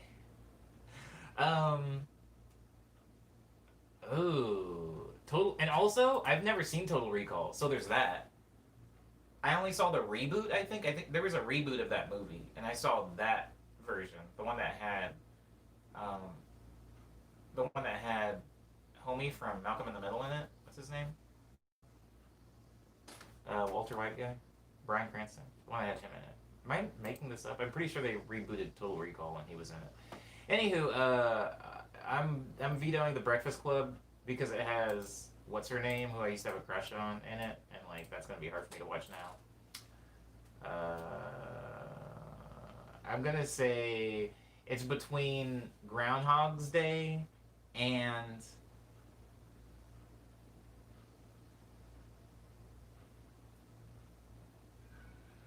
Total Recall. It's between Groundhog's Day and Total Recall. Um, sorry, it's between Groundhog's Day and Total Recall. That's tough, says Lindsay. That's cool. I feel like yeah, we'll have more of these, so it doesn't need to be it's not too serious, but heck, we might end up watching both of these eventually, right? Maybe I'll just work off this list. Maybe we'll just slowly work our way through this list. Two very different movies, but both good. Yeah, I was trying not to pick two things that were like both like I didn't want to pick Groundhog Day and Dumb and Dumber because I feel like they're both like lighthearted comedies and they're core, even though they have some more serious themes. I want to choose like really like, yo, you guys want this or you guys want that, because I feel like it would be harder if we were having to choose. I mean, maybe I'm wrong. I feel like it would be harder if we were having to choose between the same genre. It's like you're saying one's better than the other. We know that's not true. I don't think I've seen either, says Diz. Oh.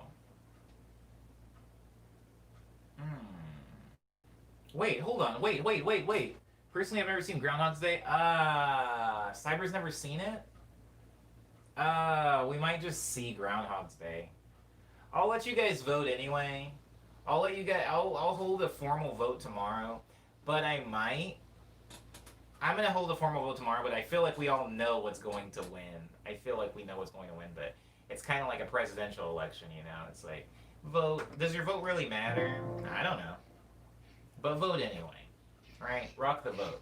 I'll do a vote tomorrow for the movie that we watch, but I kind of feel like we kind of know who's going to win. This is a scene in Total Recall that's pretty gross. Not going to spoil it. Okay. Eddie says, so I can vote for Trump tomorrow? Probably. Maybe. Chill. Okay. It's 2:15. We somehow got through a medley and the movie thing before 2:30. I always get like a little like, not panicked, but like slightly urgent and annoyed when I see that it's 11 a.m. or 11:30 a.m. and I'm like, oh, it's been 2.5 hours. What have I gotten done in the stream? But this has been pretty productive before 11:30. So, guys, it is Wednesday. It is Wednesday. Tomorrow. Oh my god. Sorry.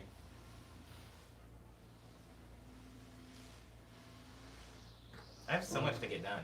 This like I keep falling into this really weird thing where I'll sit down in my apartment now because this is all I know, and I'll just kind of like look up at the clock and it's evening. You know, it's since I don't have anywhere to go. It's like it's just morning, and then it's evening.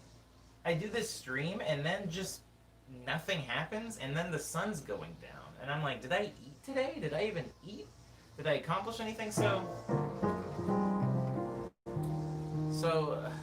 Jesus. That being said, I yesterday was not very productive. I didn't really do anything, so I have to actually get some work done today, especially since Friday is going to be taken up by a very long stream and a pizza party. Oh, Mia, what the heck, Mia?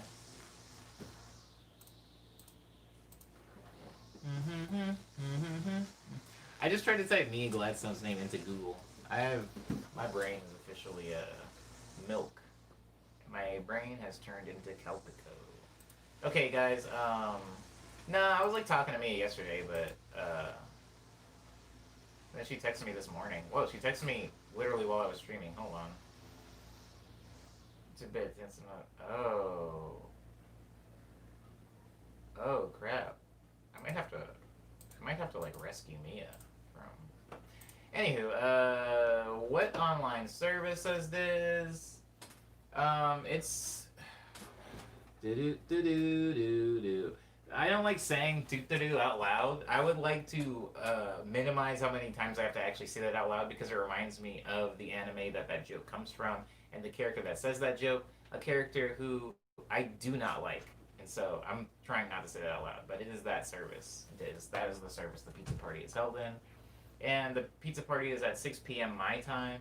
So whatever time it is for you, it would be in roughly 7 hours from now. 6 hours and 45 minutes to be exact, but it would be, 7-ish hours from right now for you guys.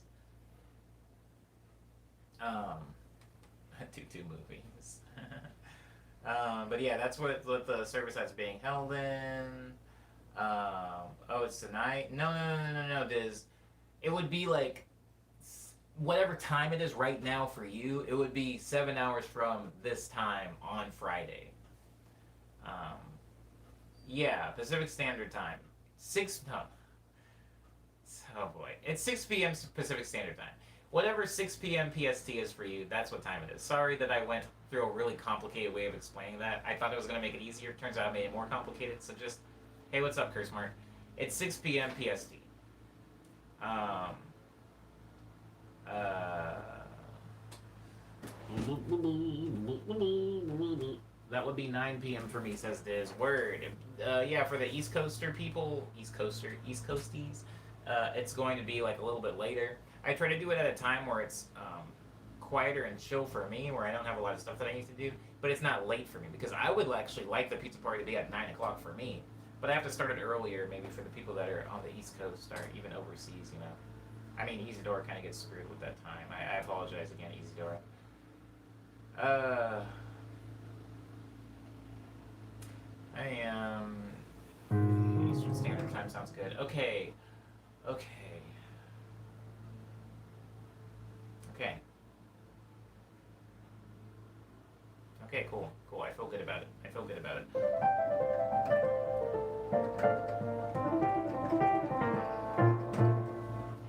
Is there anything else? Is there anything else I need to cover? That's happening Friday. We'll decide on the movie tomorrow. Yesterday I went out because every Tuesday I go to a place called Pizzanista for $2 slices. You guys know the thing. So I went to, you're ordering everyone pizza, or is everyone ordering you pizza? Can you even eat that much pizza if everyone sends you a box? Curse mark. Everybody provides their own pizza for themselves. So I will buy pizza for myself, and you all can have pizza for yourself and watch it. It's just the spirit of the thing. You don't really have to have pizza, Curse mark. Kiwi was in it last time, and I think Kiwi had like ramen or spaghetti or something, like noodles. Kiwi was not eating pizza. Yeah, you don't have to really eat anything, but I will be eating pizza for sure.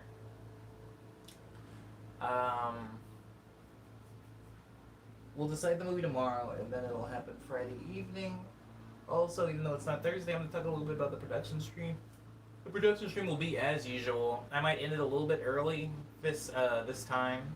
Maybe 4 hours, maybe 5 hours, but I do like the 6 hour stream. So if I'm feeling up to it, I might keep it at the 6 hours, and then like a 3-ish hour break, and then we will start the pizza party. Oh, I like this. I like this take on that bar, Cyber.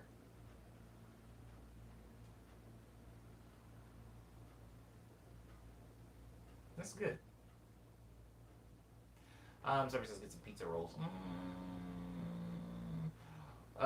What's gonna be on y'all's pizza too? I just do pepperoni. Everybody knows me. It's pretty basic. I was just eating pepperoni pizza. Well, okay, so yeah, that's happening Friday. Tomorrow we'll decide the movie. Guys, I was out yesterday. Oh, that's what I was saying. A little bit of an anecdote before the very end of the stream. I was out yesterday getting my pizza from Pizzanista. And I was thinking about, like, I mean, obviously the times. I don't want to bum anybody out by talking about quarantine and the pandemic and how it's changed everything, and how the music industry is trying to struggle to survive, and how a lot of independent artists are experiencing difficulties, to say the least, with their living situations and their income and stuff like that. And so I feel like while I was out, I was thinking about how empty and... Hold on. Sorry, guys. There is a word that I use way too much. And I'm trying to... Okay, I'm going to say indeterminate. I just needed a synonym really quick. There's a lot of, like... Everything feels so indeterminate right now, where I don't know, when the next track is coming out. I don't know when the next show is. I'm just like trying to build a schedule so that there's something to live by. I fell into another hole last night. I was up until 4 a.m. last night, guys. 4 a.m. the clock. watching just people scamming scammer videos again. I just went deep into that hole. That's all I've been doing, and so I'm trying to like just trying to like reestablish some schedule or some order. So the stream is good. The stream is good, but man, I did start thinking yesterday about like what is anything? What are we doing? What am I doing? Is music good? I mean, yesterday I talked about James Ivey dropping tracks and stuff like that, like a homie of mine, and it's just like, dang, like, would dropping a track even feel good right now? I'm not gonna lie, there is some serotonin involved with releasing a song. I mean, and maybe there should be. If you're passionate about music and you like making music, maybe you should get a little spike in the feel good chemicals when you put something out. But you know when you don't, you know when. Does anybody in the stream drink soda? I know you do. I know you do. I know you're in here. Don't try to hide. Who drinks soda in the stream?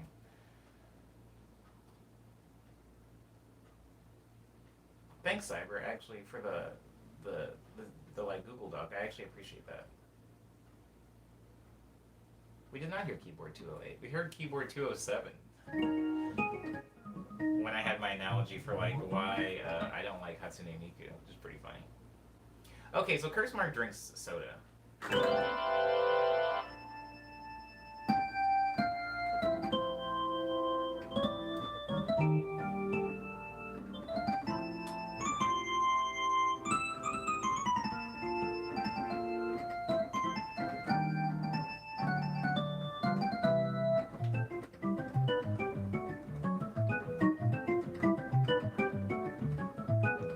I like it. I haven't for months. Been trying not to. Curse Mark. First of all, Curse Mark, that's really good to hear. You haven't for months? I would argue you don't drink soda. If you haven't drank soda for months, that's all I need to hear. But, Curse Mark, how do you feel about soda right now? At this time, as you're answering this question, how do you feel about soda? Do you want a soda? Do you want to drink one? If I was like, yo, buddy, I got me a Mexican Coke right here, a nice tall glass bottle. Would you like a soy, buddy? Would you be into it? Would you be like, yeah, sure, I haven't had soda in a while. How do you feel? Would that be hard for you to turn down? Would you just drink it? Would you not even try to turn it down? How does that go? How does that feel on your end? That exchange. Only Mexican Coke is allowed. Yeah, that's right, Liana. That's right. I got taste. I know what's up.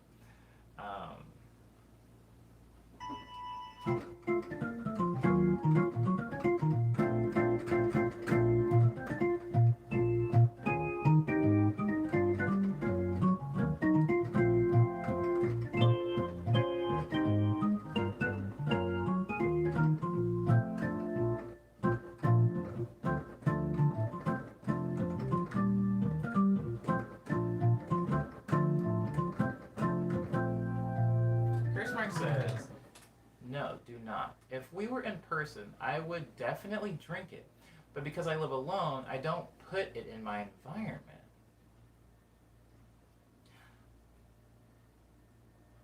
If you're out, Curse Mark, I promise, guys, this analogy, I'm going to wrap it back up. It's going to make sense. It's going to be relevant. But I like this. I like this analogy because I have a participant. So, Curse Mark, if you're in a store or if you're in a restaurant and if you're getting food and somebody's like, hey, want a soda with that? It's actually cheaper if you get the meal with the soda. Do you get a soda? Or like if you're in the grocery store and you're in the soda aisle, do you buy soda? You know, how do we feel?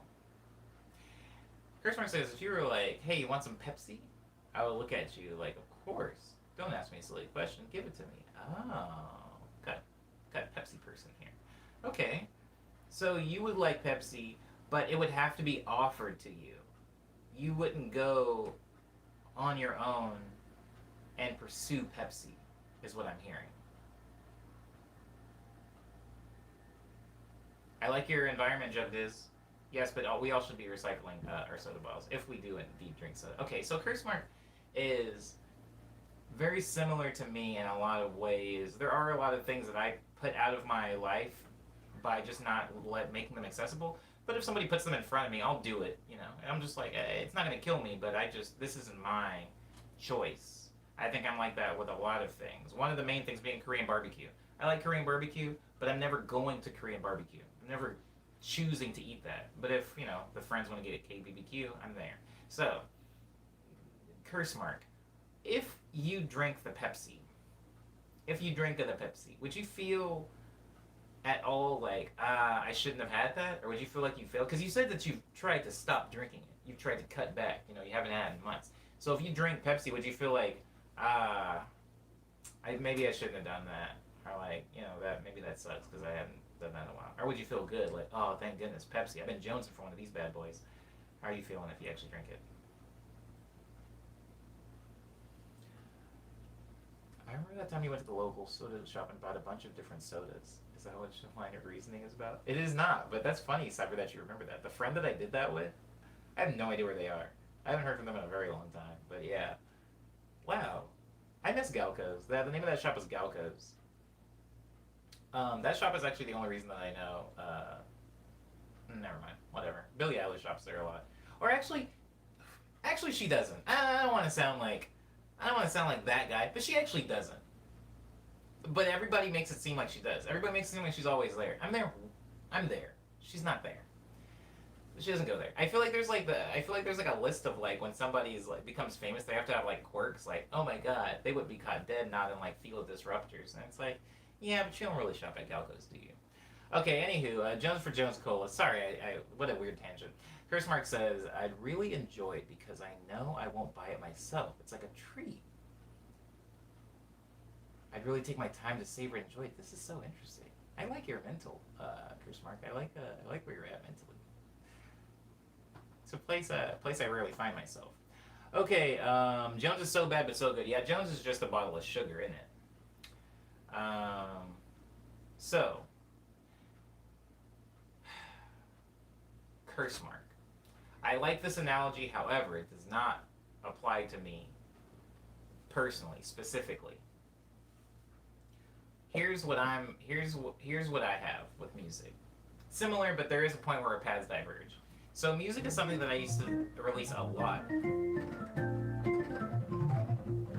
And I'm going to use an analogy with my own food, right? Because we've seen how Curse Mark's relationship with soda has evolved over time. Here's how my relationship with soda has evolved over time. I don't drink soda. Now, if I'm putting in an environment where soda is the thing, like if I'm at a party and people are like, we've got soda, and I'm like, do you have any like cold water or something like that? They're like, nah, we got soda though, and we have juice. Or if I'm at like, usually a lot of parties that I've been to anyway will have alcohol because people drink alcohol, and then they will have soda for the people that don't drink alcohol. And so I'll drink soda in that environment. I'm not anti-soda. I just don't really buy it and put it in my fridge. I don't really. It's not a regular thing. I don't need it in a day or a week or a month. But because I've spent so long not drinking soda, my cravings for soda have diminished. Like I remember the first time I hadn't had soda in a while, I was like, I just need something sweet to drink. Water is not cutting it. Juice is not cutting it. I need something bubbly, something fizzy going down the gullet. But I don't have that need anymore. It's all but gone. I don't even crave soda really. But I will occasionally drink it if it is available. Like I don't want it, but I'm not against it, if that makes sense. So, that's how I feel about soda, curse mark. And something really weird has happened with my music, where I used to release music so much. I used to drink so much soda, and I used to release so much music. Unrelated, but both things to be true. I used to release music a lot. You guys are there for it. You don't get to the amount of songs I have out by releasing infrequently. I would release a song roughly once a month on average. Maybe I would release like 14 to 30 tracks all in one dump, and then I would take like a 6-month break, and then I would release 10 more tracks, and then I would take like a 5 to 6 month break, and then I would release 4 tracks, then take another 5 to 6 month break, and then 20 tracks. Like I was always releasing music. And when I wasn't releasing major releases, I was releasing stuff with side projects. So it's like I'm releasing Holly Boy stuff, then I have Two-Tone stuff over here. Then I was doing like the Less Dream YouTube series. Then I was doing Speed Dream YouTube series. And then I was doing Quarantunes YouTube series. And then I had like Signals. I was releasing a lot of music, doing a lot of commissions. That was like my thing. And since this past year, with like all the stuff that has happened, I I haven't released anything. At first, I was feeling horrible because I hadn't been able to release any music. I was feeling like empty. I was like, well, that is my self worth, and since I can't do that, maybe I'm worthless now. And it was really hard. But then I like kind of broke through this weird barrier where now the hunger, like the drive to like get music out as soon as possible or to play perform for anybody. I used to have such a performance bug that when I wasn't playing shows, I would go to the subway and play on the piano of the subway. When I wasn't performing on that piano, I would go to Jones Coffee in South Pasadena and perform on their public piano. And then I would stream. I was like, I need to be playing. I need to be performing to some degree. It was like a drive.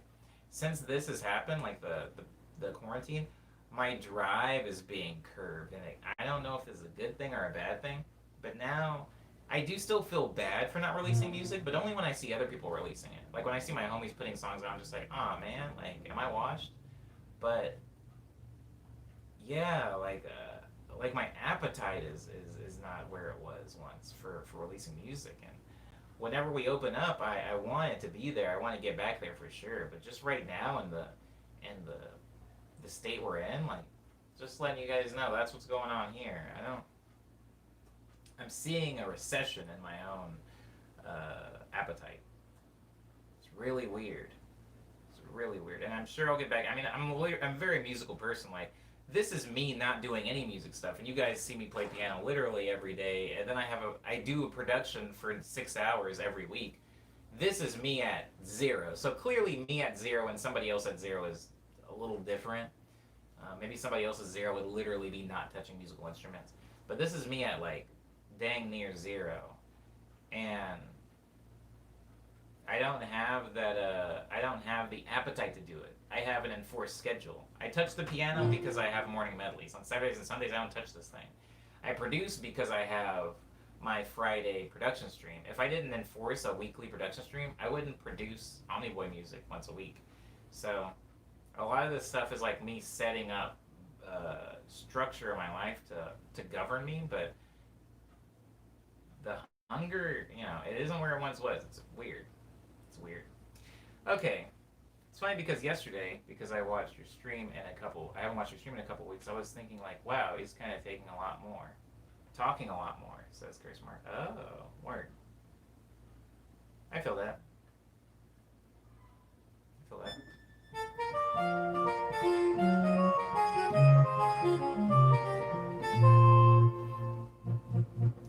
So definitely something to think about. I think I was talking to a friend that I've been getting in like weird arguments with lately, and I'm kind of blaming. We're both like blaming the arguments on the quarantine. I think our brains are just in like really weird places right now, and nobody really knows what like everybody's looking for their center of gravity. Everybody's like center of gravity's kind of thrown off right now, and I think some people are just angry and they're not even sure what to be angry at. Some people are upset and they're not exactly sure what specifically is causing it, and so I'm like trying to figure out a lot of that right now. But I'm glad that I have the stream. The stream's regular, and I'm glad I'm still making music. It's not like I don't know how. Eddie says, I've said it before, stepping away from your art is very healthy for your creativity. Yeah, for sure it can be.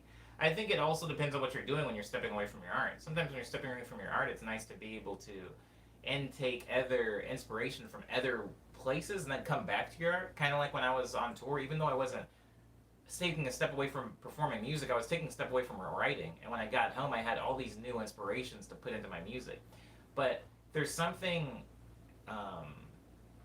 particularly unique about quarantine in that I'm not getting a lot of cool experiences and cool new emotions, and I'm not exploring. I'm not getting inspired regularly like I was when the world was open. I was flying around. I was like exploring downtown, and I could like really touch and connect with, not physically touch, but like touch and connect with people.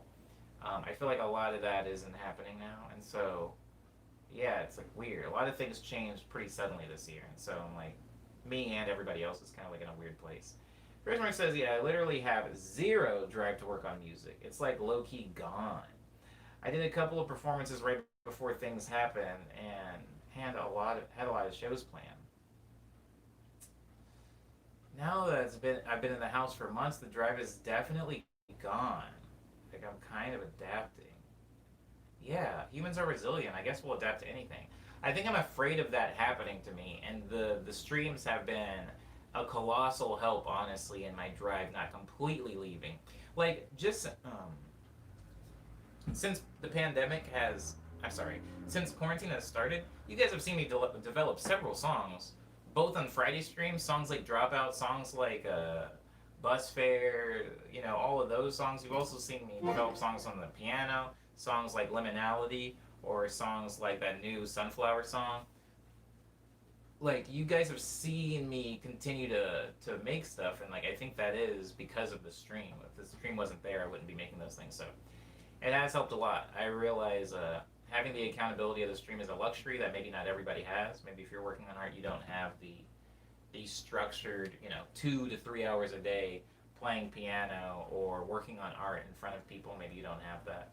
And so I am very aware of the luxury, and I thank you guys for it. But everybody is really it is really rough.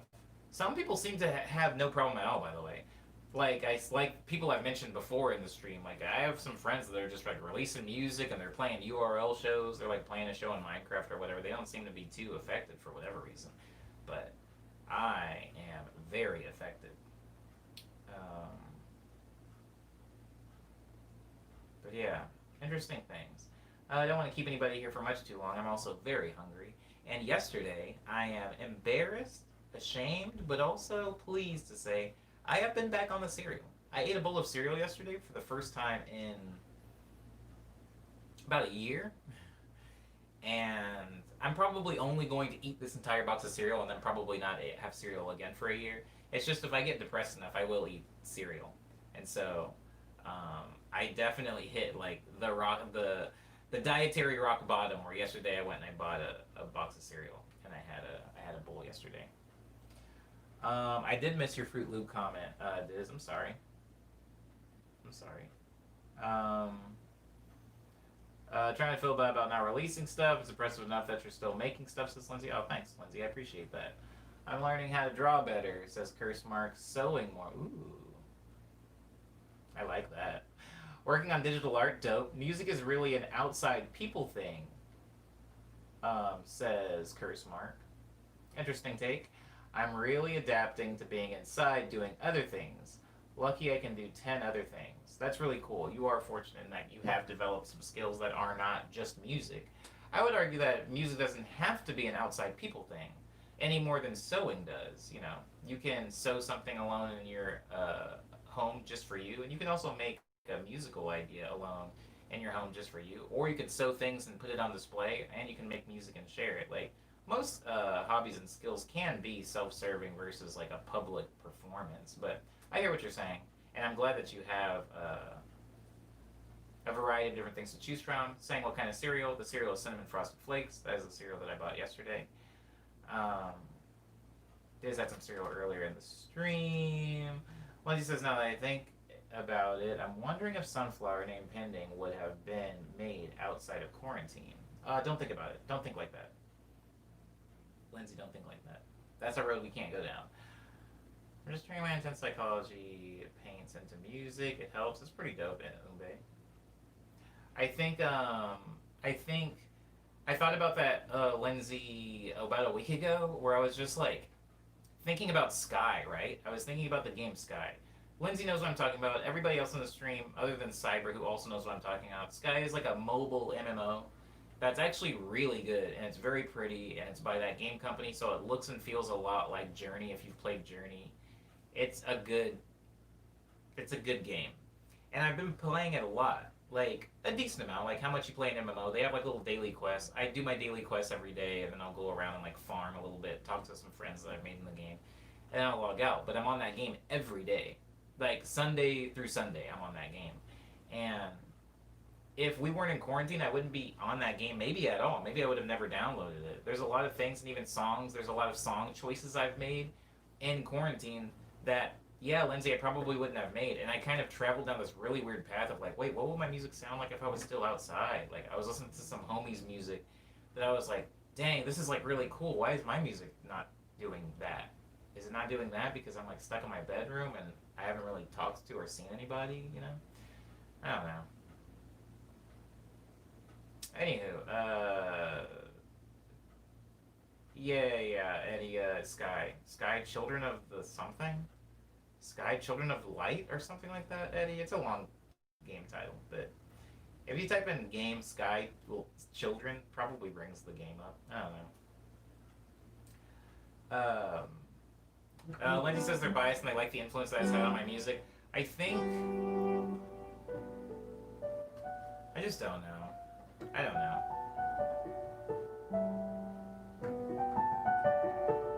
Try not to think about it too much. If I think about it too much, I'll get upset. So I'm not gonna think about it much. But yeah, my music sounds definitely the way it sounds because I'm stuck in here all day. And because I have the stream, guys, I'm gonna say this and I really am gonna end because I don't want this to be a 3 hour stream. But because I have morning medley and because I have like every Tuesday is Pizza Nista Tuesday and like every like Thursday I go here, like I go get boba here, or every Friday I do a production stream. Because I have structure, it's tricking my brain into thinking like things are progressing. But if I'm like bleakly realistic, nothing's really happened. Like I haven't seen anybody.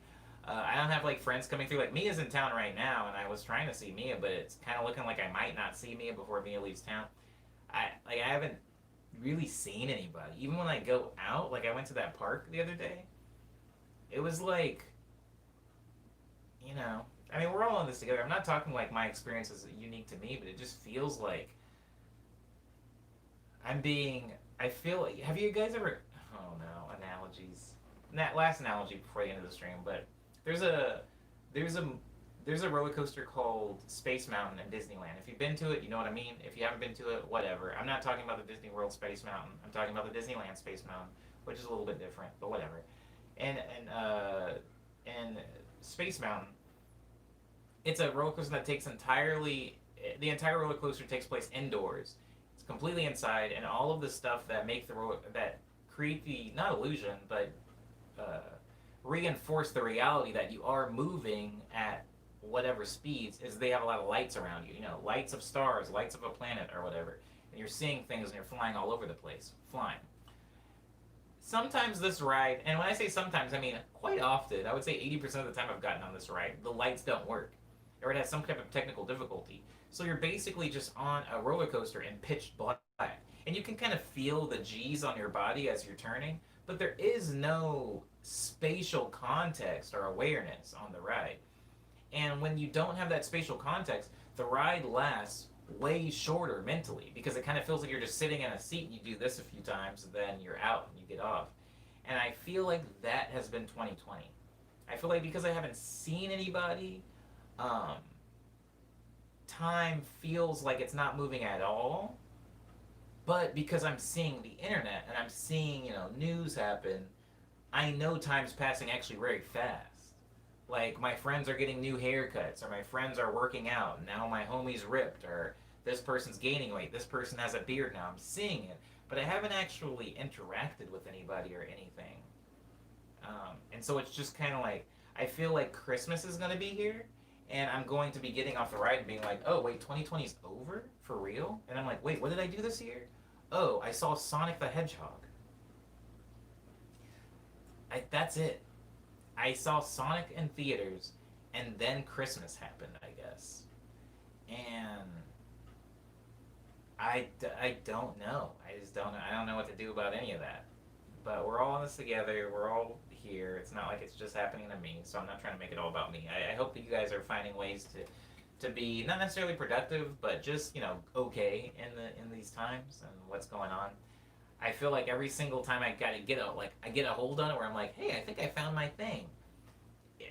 I like wake up and it's 2 months later, and I'm like, wait, what happened? I thought yeah. So I'm struggling through it just the same as you guys. I'm not trying to put on some productive face and act like it's not affecting me. I'm a nightmare right now. Things are fast and slow at the same time, says Eddie. Yeah, very, very good description of what's happening. Things are fast and slow and also not moving at all at the same time. And it's been fascinating is a great way to put it. Yeah, Eddie. I would say fascinating because fascinating doesn't really imply positivity or negativity. It's just been I've never experienced anything like this, and most of us haven't. So we're just kind of it's fascinating. It's very interesting. I'm glad I at least get to experience this, whatever that means. I'm glad that this is a thing that I get to put in my bucket of experiences. Like, yeah, but I'm not having a good time. I'm just, yeah. Anyhow, I'm gonna go ahead and move on. Um, you didn't bum me out by mentioning that, Lindsay. It's fine. I was probably gonna get to that point anyway. I always just feel bad at the end of the stream when I have to talk about news, and there like is no news. So I'm trying to like do production streams and pizza parties to give us all like something to like, hey, things are happening. Things are like moving along because I don't have I don't have like an album coming out. Anyways, Cyber says you cultivated a fan base and close friends and had a funny pizza party night. Yeah, that's something. That's something that happened. Sonic is the last thing you see before you ascend, says Diz. If that's true, then I should be halfway through my ascension right now because that's literally the only like memory I have of stuff, if that makes sense.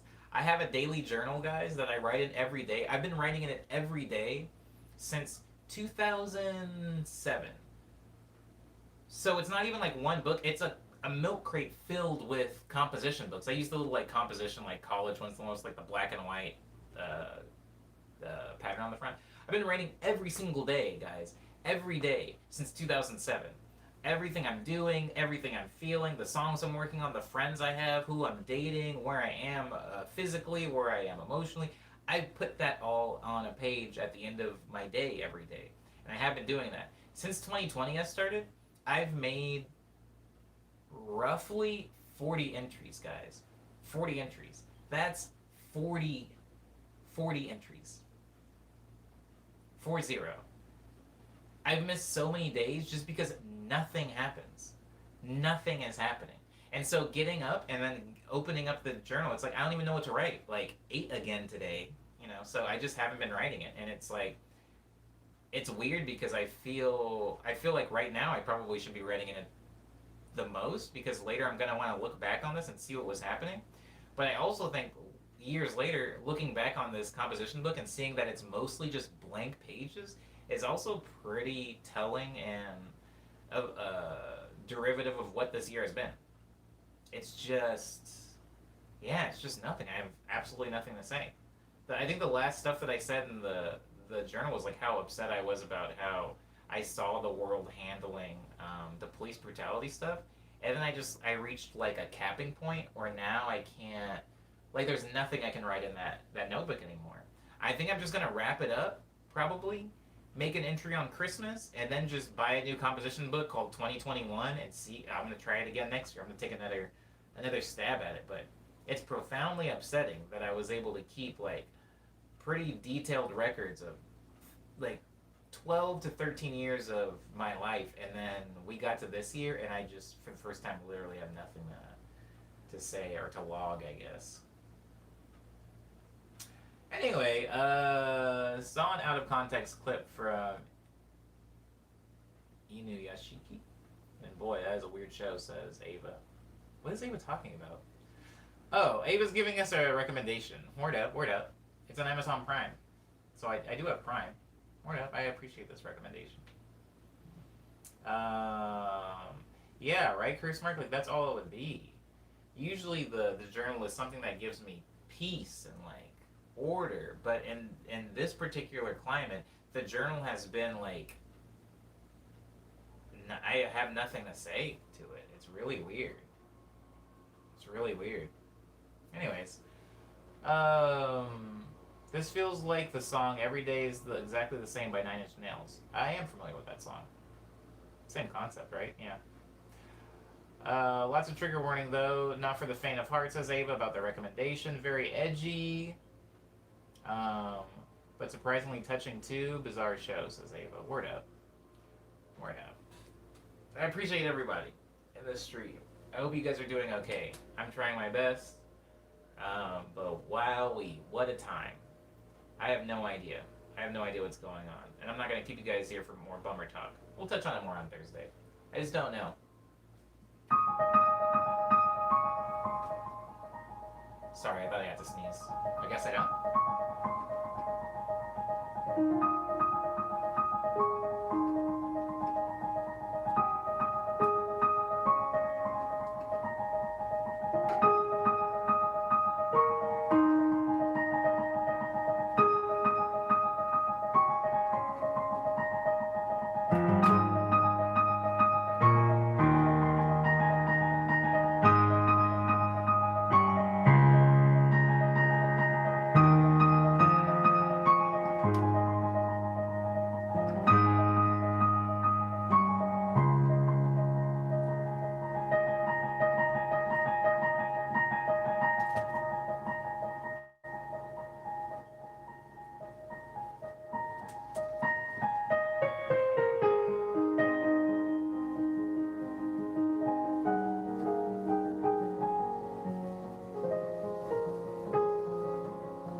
um, why am I itchy?